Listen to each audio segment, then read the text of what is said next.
It's happening. A good Tuesday to all of you. Thanks for joining me as always. It is very much appreciated. We're on Apple Podcasts. We're on Spotify. We're on YouTube.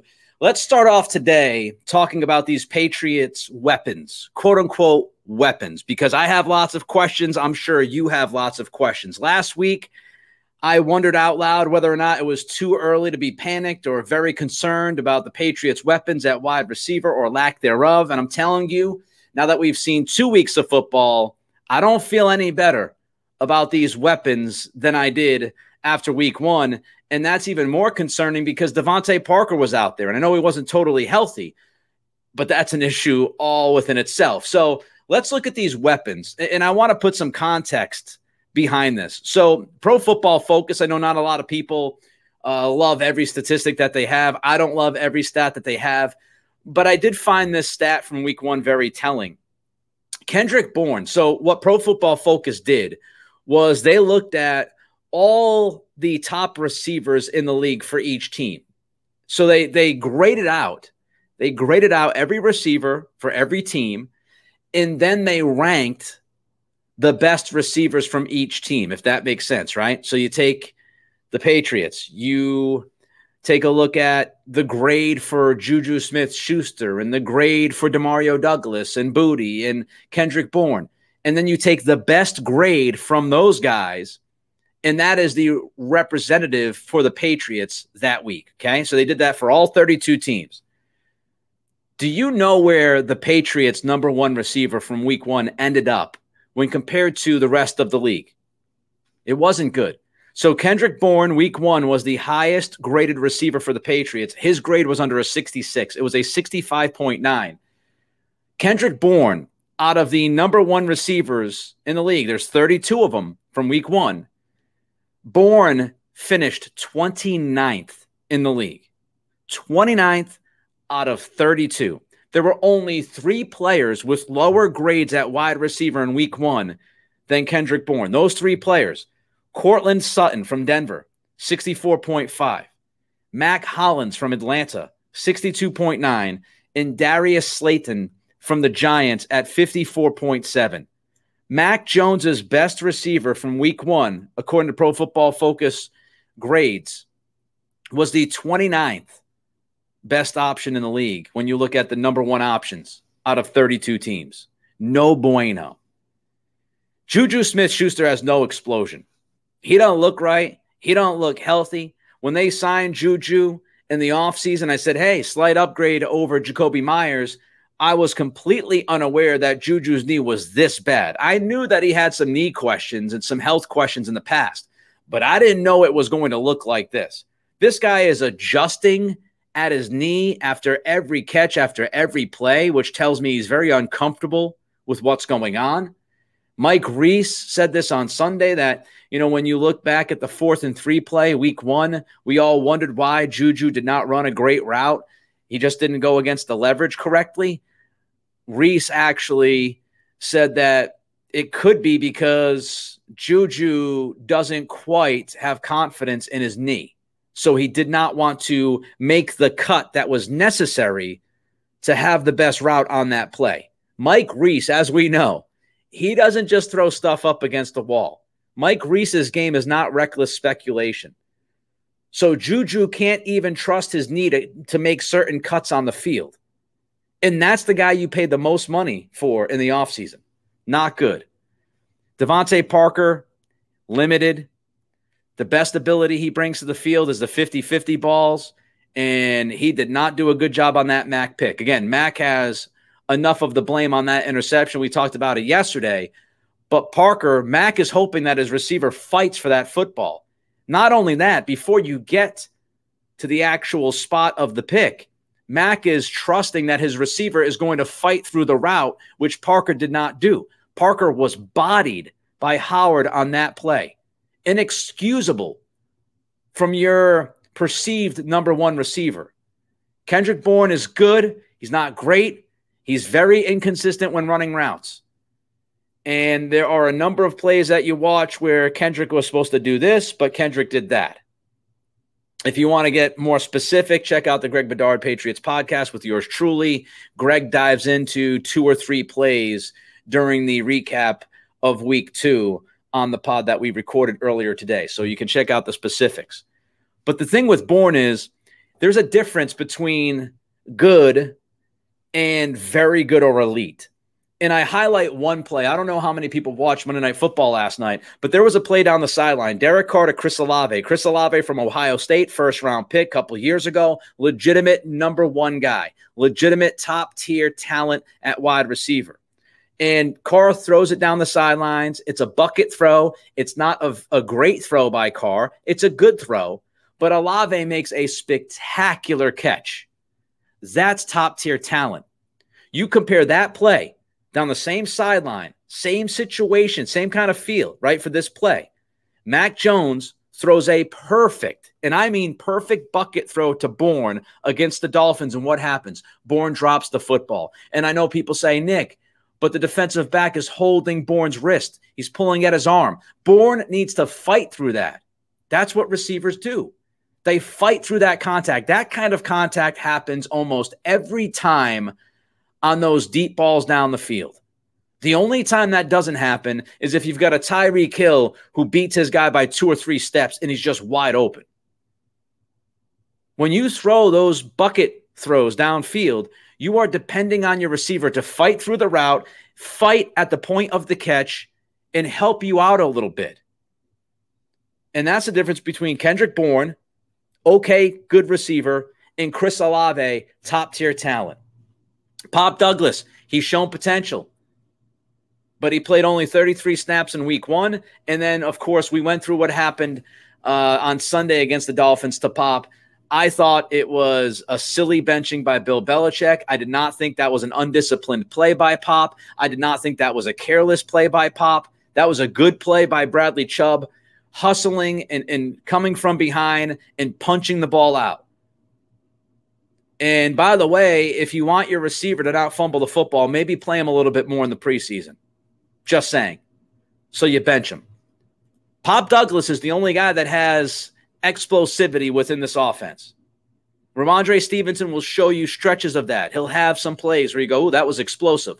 But the most consistent guy with explosion and wiggle and, as they say, quick twitch when they look at these players and scout them, Pop's the only guy that has that in this offense, and you benched him. You played him 6 snaps on Sunday. Think he could have made a little bit of a difference? Lack of explosion. If you doubt me, and I don't think any of you do watching this team, Andrew Callahan from the Boston Herald does great work. He posted earlier this week, the Patriots offense had two explosive plays. You had a 12-yard run from Ramondre Stevenson, and you had an 18-yard scramble, that great scramble by Mac Jones. So your 2 explosive plays on Sunday night against Miami, a team that just gives all sorts of explosive plays on film when you watch them. 2 explosive plays against the Dolphins, a Stevenson run and a Mac Jones scramble. If that doesn't speak volumes, I don't know what does. Kayshon Boutte, healthy scratch with Parker back. And, of course, Boutte couldn't keep his feet in bounds in week 1. And you're not going to be able to play all 6 receivers for this team. That's not happening. And finally, you know, you're lacking the explosion. You're lacking the playmaking at wide receiver. Tight ends are okay. I have no issue with the tight ends. But the run game has been just non-existent the first couple of weeks of the season. Evan Lazar wrote about this at Patriots.com. Here's what he wrote, an excerpt. In the first 2 weeks, the Patriots have the worst run blocking grade in Pro Football Focus's system. The worst blocking grade. Dead last. Their blocking grade is a 39.1. And that's out of 100, folks. The Patriots' offensive line run blocking grade is 39 out of 100. I know we all went to school. Last time I checked, getting a 39 ain't great. It's not good. Lazar continues. Patriots 27th in rushing average by running backs. They're averaging 3 yards a carry. Just not good enough. And they're 23rd in expected points added per rush attempt. The weapons ain't good. All right, don't forget, rate, review, like, and subscribe to the show if you enjoy what you're listening to. If you enjoy what you're watching, we're on Apple Pods, we're on Spotify, we're on YouTube, and I can't stress this enough. Giving us that like on YouTube is just gigantic. The more likes we get, YouTube actually will disperse our video out more. That's how this works. It's crazy, but that's how it works. It's an algorithm, yada, yada. If you subscribe, even better. So help us out. Rate, review, like, and subscribe. Review the pod as well at Apple Pods. 5-star reviews, we'll take them all. 1-star reviews, not really fans of those. All right, let's jump to Mac Jones. And I want to talk about Mac Jones's expectations. Now, I will tell you, later in the week, most likely tomorrow's podcast, I'm going to take a look at one of these Mac Jones myths that have circulated throughout the New England ether over the last year plus. And I'm going to smash that myth. That'll be probably on tomorrow's podcast. But I wanted to talk about the expectations around Mac Jones because I think that's a big issue. I was listening to my buddy Scott Zolak, my man Zoe, on Zolak and Bertrand earlier today, and I actually typed out this quote because it meant a lot hearing it from Zoe, who, as we all know, happened to play the quarterback position in the league. Quote, Max played pretty damn well through 2 games. For all the worries going into this year, you people can relax a little bit because I think he's playing well. That's Scott Zolak on Mac Jones earlier today on 98.5. And I couldn't agree more with Zoe. And I've said this. I've given you guys examples. I'm not necessarily a Mac Jones stan. Again, I think his ceiling is like somewhere around 12-ish if you want to rank quarterbacks in the league. I don't think he's, the guy that's going to just carry a team and be incredible. But I think through the first 2 weeks, he has played well enough for your football team to win. And it's come down to other things: offensive line, lack of weapons and separation, an explosion on offense, lack of a run game. That's what it's come down to. My grades for Mac through the first 2 weeks, I had him a B- against Philly in week 1. And I actually had him with a higher grade this week. I had him at a B. I thought he played better against the Dolphins than he played against the Eagles. I thought he had several big-time throws in the game against the Dolphins on Sunday night. So I agree with Zoe on that. I think Mac Jones has played good enough. Is he great? No. Is he elite? Of course not. But let's talk about expectations for a few minutes here, because there is some disingenuous moving of the goalposts when people talk about Mac. If you say that Mac isn't the reason why this team has lost as much as it's lost the last 2 years, then all of a sudden that means you're saying he's great. And that is absurd. If I sit here and I defend Mac Jones's play, all I'm doing is telling you that Mac Jones played better than what some, if not most, people think. I'm not telling you he's great. I'm not telling you he's a top 5 quarterback. I'm not telling you he's trying to carry this football team. All I'm telling you is the quarterback is playing well enough in putting his team into a position to win games. So stop moving the goalposts. Don't all of a sudden turn me into, as I just mentioned, a Mac Jones stan. It's not happening. It's not the point. He's played well enough to win. That's the point. Here's the thing I don't get about the Mac Jones conversation. Mac Jones, every single play for Mac Jones is looked at with a microscope. Every single one. Every single mistake he makes is blown up out of proportion. And we expect Mac Jones to be flawless, but for some reason, we don't expect anybody else on this football team to be flawless. How is that fair? We look at the Mac Jones interception, and there's no doubt the Mac Jones interception was not a good throw. It wasn't a good play. It wasn't a good route. It was terrible timing. There's no doubt about that. But why do we blow up that interception and not every other mistake that was made by this football team on Sunday night? The offensive line breakdowns, the fumble by Pop Douglas. We don't break down all these things. We don't break down a defense that wasn't good in the first half and was part of the reason why you were down 17-3 at halftime. So we don't blame anybody else but Mac Jones. We put the blame pie, and if we try to blame people, Mac seemingly gets most of the blame when we have conversations over the last year plus about this team and why they're losing. Doesn't make enough plays, all those kinds of things. And I don't think it's fair. I don't think it's fair to put so much hyper focus on Mac Jones and every single snap of the football that he takes and every single solitary throw that he makes. It is not fair to put so much emphasis on the one or two big mistakes he might make in a game while other people are making bigger mistakes and more consistent mistakes. How about the head coach in his fourth down decision-making the last 2 weeks? How about that? How about the defensive approach on Sunday night? Mac's not the only one that makes mistakes. And as a matter of fact, I would argue that Mac has made fewer mistakes than many others on this football team through the first 2 weeks of this season. If you're not good enough, if a team is not good enough to withstand one interception by their quarterback, the team is not good enough. That is not on the quarterback. If you're expecting any quarterback in the league, from Mahomes to Allen to Hurts to Prescott, any quarterback in the league, if you're expecting any QB in the league to be flawless, you have unreasonable expectations. That's on you. That's not on the quarterback. And if you can't survive an interception by your quarterback, that should tell you that your team is not good enough. Because if a good team is out there, they overcome mistakes from the quarterback. They overcome the only turnover from the quarterback in the game on Sunday night. That ain't on the quarterback, folks. A few other things here.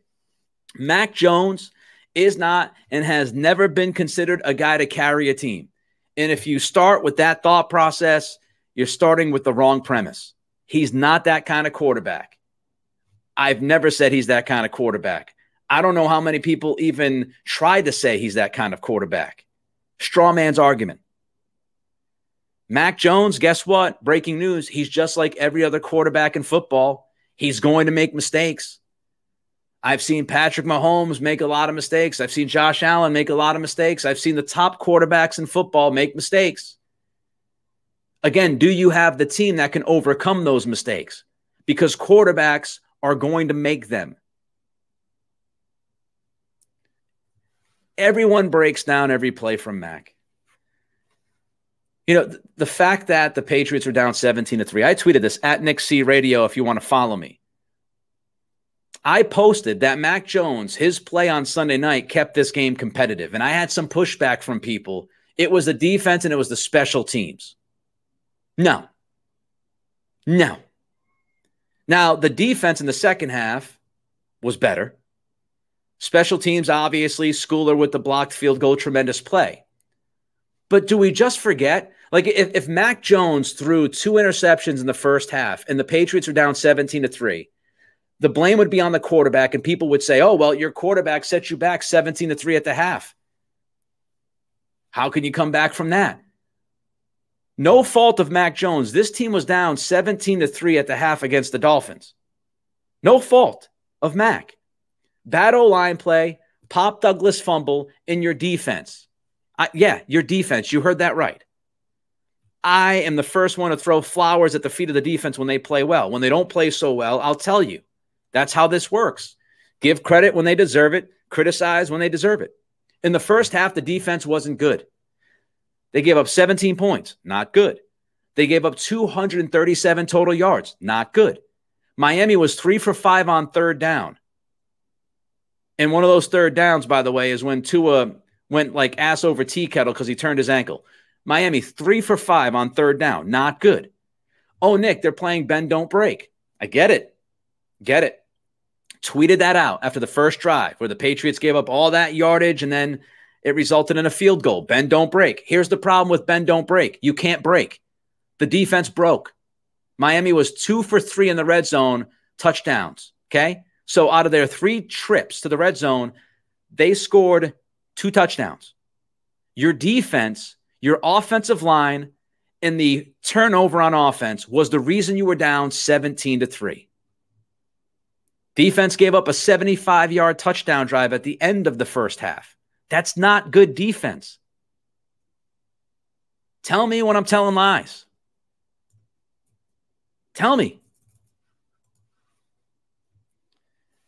Mac is supposed to overcome everyone else's mistakes, but the team can't overcome one of his, or they're not expected to overcome one of his mistakes. He is supposed to absolve everybody on the field for everything they do that's not good. But for some reason, his not good, poof, Mac sucks. Mac stinks. Which quarterback in this league would carry this team, by the way, given the circumstances right now? Can you name one that could carry the team? I don't think any quarterback would be playing exponentially better than Mac Jones through the first 2 games, given the conditions he's working with right now. Rate, review, like, and subscribe. Nick Cattle Show here on Apple Pods. Of course, we're also on Spotify and YouTube. As you're watching me right now on YouTube, give me that thumbs up and subscribe. Comment if you'd like as well. Bill O'Brien, let's talk about the offensive coordinator. Couple things from Sunday night. Surprised by the lack of no huddle from the team, especially in the second half. Now, they got to it later on, but you could see that they had some rhythm in that no huddle. And then they didn't utilize it as much as I anticipated that they would in the second half. Now, maybe that's a play calling thing, but maybe that is actually an offensive line thing. You know, you got a lot of guys that haven't been playing. Maybe they would get gassed. You can't just run no huddle throughout the entire game. Mac was ready. He looked good in the no huddle, but you also got to take care of the big guys up front, so it could be part of that. I also thought there were a couple of play calls that left me scratching my head. Late in the second quarter, 2nd and 9, you're moving the ball. For some reason, you run Ezekiel Elliott. It was actually 2nd and 8. You run Zeke on a 2nd and 8. He loses a yard. Now you're looking at 3rd and 9. Forget about it. It's over. You get a field goal. You kill the drive. Then there was the first possession, 3rd quarter, which drove me nuts. You're driving down the field. You get to the Miami 42, 43-yard line. You're looking at a 2nd and 1. You don't take a shot play. You don't do anything creative. You run the ball. That run is stuffed. Now you're at 3rd and short, 3rd and 1, and there's a toss play. Did Mac get out of the original play? I have no idea. Did he call audibles? All I know is the result, okay? So the 2nd down and 1, run stuff. 3rd and 1 from the Miami 42-yard line, I think it was. No, 43-yard line. Then you lose 3 yards on that 3rd down play. You had 2 downs to get 1 yard. You lose 3 yards, and now you're looking at 4th and 4 from the Miami 46. And I talked about this yesterday. Belichick decides to punt, which I disagree with. 4th and 4 on the plus 46. You're on the Miami side of the football field. You're down 2 touchdowns at that point. You just forced Miami's offense into a 3-and-out. That's the time when you take that momentum swing and you go for it on 4th down. Don't know why Belichick didn't do it. The inconsistency between week 1 and week 2 when we look at 4th down decisions, they don't make any sense. Doesn't make sense to me. I do think this offensive attack is a little bit too predictable right now. They were under center, not enough on Sunday night. And when they played under center, they ran the football almost exclusively. Miami knew what was coming. They knew what was coming. Again, my friend Evan Lazar, Patriots.com, wrote about Bill O'Brien's play calling. He writes that the one criticism of O'Brien in the first 2 contests is that the running game might have design flaws. We talk about the offensive line not being good enough. This is also an issue. New England has ditched the fullback for the 2nd consecutive year to be a 1-back running scheme out of either standard 11 personnel or 2 tight ends. And, of course, 2 tight ends. Mike Gesicki is not a great run blocker, folks. He's not really your prototypical, 12 personnel, let's run the football down their throats kind of guy. Lazar writes, between Stevenson and Elliott, only 7 of their 20 halfback runs came from under center. And, again, under center on Sunday night, they ran a lot of runs. So they're not playing under center enough either, which is a problem. Long story short, Lazar writes, the Patriots are trying to run from spread formations. There you go. Not under center enough. Using RPOs with power backs that are better suited to run from under center. Not great. Also, a lack of play action. They're just not running play action a lot. And I thought going into this season that the Patriots would run a lot of play action. Utilize Stevenson and Elliott, run play action, attack down the seam with your tight ends, maybe some Juju down the seam as well, maybe some Pop Douglas down the seam out of the slot. That's what I anticipated. We have not seen much of that at all. As a matter of fact, Evan Lazar, again, he writes that Mac Jones, so far through the first 2 weeks of the year, has the 4th lowest play action rate. So the Patriots have called for the 4th least amount of play action in the NFL this year. Now, some of that is offensive line, but not all of it. And they've got to call some play action to get this offense going a little bit more. And you can question, and this is a bigger question, a bigger topic. You can question Bill Belichick and how he's built this offense, because the Patriots have personnel that, would tell you they should be running a lot of play action. They should be attacking down the seam. They should be under center more. That's what their running backs do best. That's what their quarterback, Mac, is really good in play action. That's what's been successful for you. But it's not happening right now. And again, you can blame some of that on the offensive line. You can blame some of it on the types of weapons you have. You can blame some of it on Gesicki not being able to really be a consistent blocker. So running out of 12 personnel is more difficult because of that. But it's an issue. Rate, review, like, and subscribe. Nick Cattle Show here. Of course, Apple Pod, Spotify, YouTube. Finish with this. Some snap count notes from Sunday night stood out to me. Ramondre Stevenson. The idea was that you wanted to use Stevenson less this year to save him as the season wore on because he wore down a year ago. Stevenson on Sunday night played 73% of the snaps. He played 55 snaps. If you're wondering, Zeke Elliott was out there for 30% of the snaps, and he didn't play, from what I remember. He didn't play a lot in that second half. Zeke kind of went missing. So you were leaning on Ramondre. It's week 2. And you are already leaning on Ramondre Stevenson, which is what you did not want to do before this season began. Concerned about that. What also doesn't make much sense to me is Ty Montgomery might be their best third down receiving back option on this roster. Stevenson obviously can do that as well. But again, you're trying to limit his snaps, or at least I thought they were trying to limit his snaps. Ty Montgomery played 3 snaps on Sunday. Why the hell is he active? If he's playing 3 snaps, why is he active? Why? Case of injury? I don't know. 3 snaps. I guess you could say in case of injury, if one of the 2 guys goes down. But is Ty the healthiest guy in the world?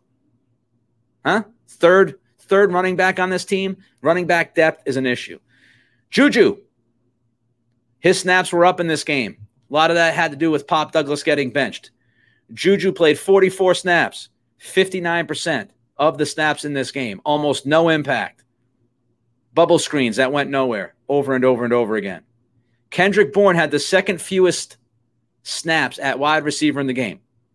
So Bourne went from leading you in snaps in week 1 to having the second fewest at wide receiver.